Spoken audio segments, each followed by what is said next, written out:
আসসালামু আলাইকুম দর্শক বন্ধুরা, সবাই কেমন আছেন? আশা করছি যে যেখান থেকে দেখছেন অনেক ভালো আছেন। দর্শক বন্ধুরা, finally Redmi note 13 series Bangladesh সহ ইন্ডিয়ান মার্কেটে অফিসিয়ালি লঞ্চ হবে। এই কথাটি বলার কারণ হচ্ছে রেডমি নোট 13 সিরিজের ফোনগুলো ইন্ডিয়ান মার্কেটে 4 জানুয়ারি লঞ্চ হবে। আর আজকের এই ভিডিওতে আমরা রেডমি নোট 13 এই ফোনটি নিয়ে বিস্তারিত আলোচনা করব। জানার চেষ্টা করব যেহেতু এই ফোনটি 4 জানুয়ারি ইন্ডিয়ান মার্কেটে লঞ্চ হবে, সেহেতু এই ফোনটি বাংলাদেশের মার্কেটে কবে লঞ্চ হবে এবং এই ফোনটির প্রাইসই বা কেমন হতে পারে, এই সবগুলো বিষয় নিয়ে আজকের ভিডিওতে কথা বলবো। তবে একটি কথা না বললে না, আপনারা যদি আমাদের চ্যানেলে নতুন হয়ে থাকেন সেক্ষেত্রে আমাদের চ্যানেলটি সাবস্ক্রাইব করে পাশে থাকবেন এবং পাশে থাকা বেল আইকনটি প্রেস করে দিবেন। রেডমি নোট 13 এই ফোনটির ডিজাইন ল্যাঙ্গুয়েজ নিয়ে কথা বলতে গেলে ফোনটির ব্যাক সাইড এবং ফ্রেমে থাকছে প্লাস্টিক, ফ্রেম থাকছে একেবারে ফ্ল্যাট আর ব্যাক সাইডে থাকছে ম্যাট ফিনিশিং। আর ব্যাক সাইডে ব্যবহার করা হয়েছে দুইটি ক্যামেরা সেন্সর, পাশাপাশি নিচের দিকে থাকছে রেডমির ব্র্যান্ডিং। ওভারঅল এই ফোনটির ডিজাইন ল্যাঙ্গুয়েজ অনেকটাই রেডমি নোট 13 প্রো ওই ফোনটির মতোই, শুধু ওই ফোনটির ব্যাক সাইডে থাকছে 3টি ক্যামেরা সেন্সর আর এখানে থাকছে 2টি সেন্সর। পোর্টস অ্যান্ড বাটন হিসেবে ফোনটিতে আপনারা সব ধরনের পোর্টস অ্যান্ড বাটনও পেয়ে যাচ্ছেন, যেমন 3.5mm headphone jack, type C slot ইত্যাদি।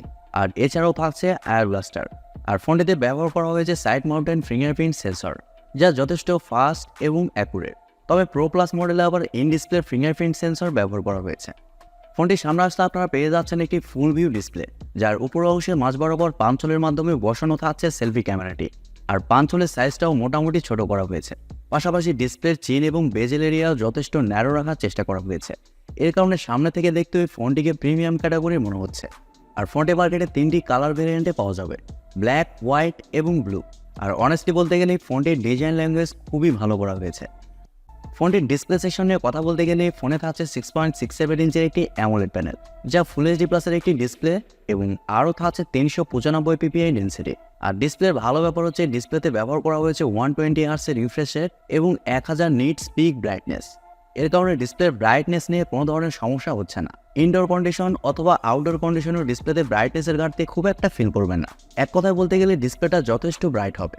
আর 120 হার্টজের রিফ্রেশে থাকার কারণে ডিসপ্লের টাচ রেসপন্স কিন্তু খুবই ভালো হবে, এক কথায় বাটার স্মুথ। আর অ্যামোলেড ডিসপ্লের পাশাপাশি এখানে থাকছে 1 বিলিয়ন কালার সাপোর্ট। এর কারণে ডিসপ্লের কালার কোয়ালিটিও কিন্তু খুবই ভালো হবে। ডিসপ্লেতে যে কোনো কন্টেন্ট প্লে করলে ডিসপ্লেতে শার্পনেসের ঘাটতি একেবারেই ফিল করবেন না।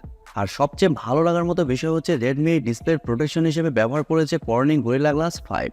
রেডমি এই ফোনটিতে খুবই ভালো ডিসপ্লে প্রোভাইড করেছে। তারা এখানে ফুল এইচডি প্লাসের অ্যামোলেড প্যানেল দিয়েছে, পাশাপাশি 120 হার্টজের রিফ্রেশ রেট দিয়েছে এবং গরিলা গ্লাস 5-এর প্রোটেকশন দিয়েছে। এই বিষয়টি ভালো লেগেছে। ফোনটির সফটওয়্যার এবং পারফরমেন্স নিয়ে যদি আমরা কথা বলি, তাহলে এই ফোনে থাকছে অ্যান্ড্রয়েড 13, যার ব্যাকএন্ডে থাকছে MIUI 14। আর সবচেয়ে মজার ব্যাপার হচ্ছে এই ফোনটিতে চিপসেট হিসেবে থাকছে মিডিয়াটেক ডায়মেনসিটি 6080 চিপসেট। আর চিপসেটকে নতুন বলতে পারেন, জুন মাসে এই চিপসেটটি লঞ্চ হয়েছে। আর চিপসেটটা কিন্তু এই প্রাইস পয়েন্টে যথেষ্ট ভালো একটি চিপসেট। এর অন্তত স্কোরও 4 লাখের উপরে। তার মানে বুঝতেই পারছেন এই চিপসেটের পারফরমেন্স যথেষ্ট ভালো হবে। এবং জিপিইউ হিসেবে থাকছে মালি G57 MP2, যেখানে থাকছে 8টি কোর। এর কারণে যে কোনো হাই লেভেলের গেমস মিডিয়াম সেটিংসে এই ফোনটিতে আপনারা ইজিলি প্লে করতে পারবেন। আর এছাড়াও মাল্টিটাস্কিং সহ অন্যান্য কাজও খুব ভালোভাবে করতে পারবেন। এই চিপসেটটা 6 ন্যানোমিটার আর্কিটেকচারে তৈরি করা, আর এর কারণে ব্যাটারি ব্যাকআপ ওই ফোনটিতে খুবই ভালো পাবে। আর ফোনটি মার্কেটে 2টি অথবা 3টি ভ্যারিয়েন্টে লঞ্চ হবে, 6GB RAM 128GB ROM এবং 8GB RAM 128GB ROM এবং সবশেষে থাকছে 8GB RAM 256GB ROM।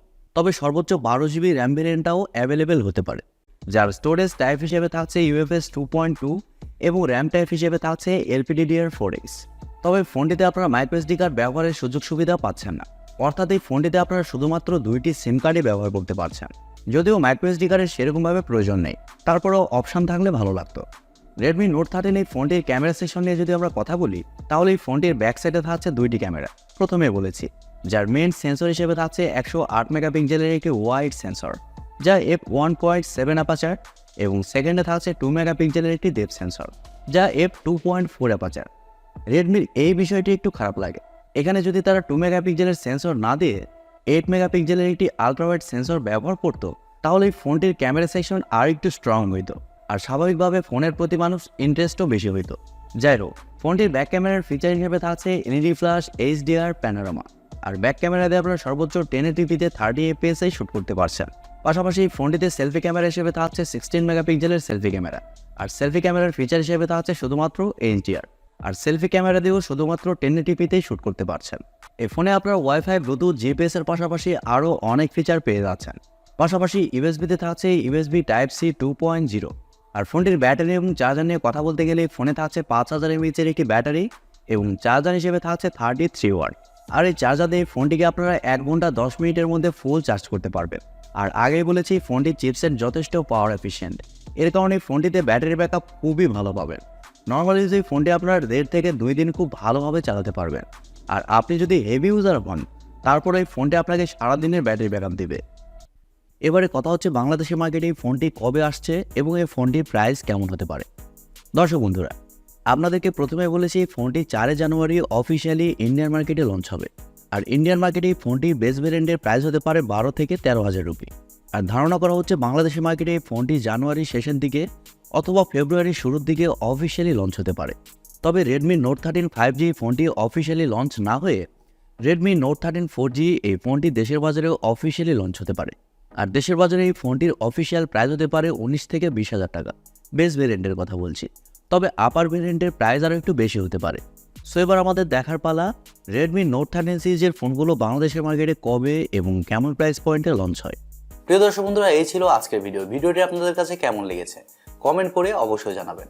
আর ভিডিওটি যদি সত্যিই ভালো লেগে থাকে তাহলে TechTube চ্যানেলটি সাবস্ক্রাইব করবেন এবং ভিডিওতে একটি লাইক দিবেন। সো আজকের মতো এই পর্যন্তই, দেখা হবে পরবর্তী কোনো নতুন ভিডিওতে। সবাই অনেক অনেক ভালো থাকবেন এবং সুস্থ থাকবেন। খোদা হাফেজ, টাটা।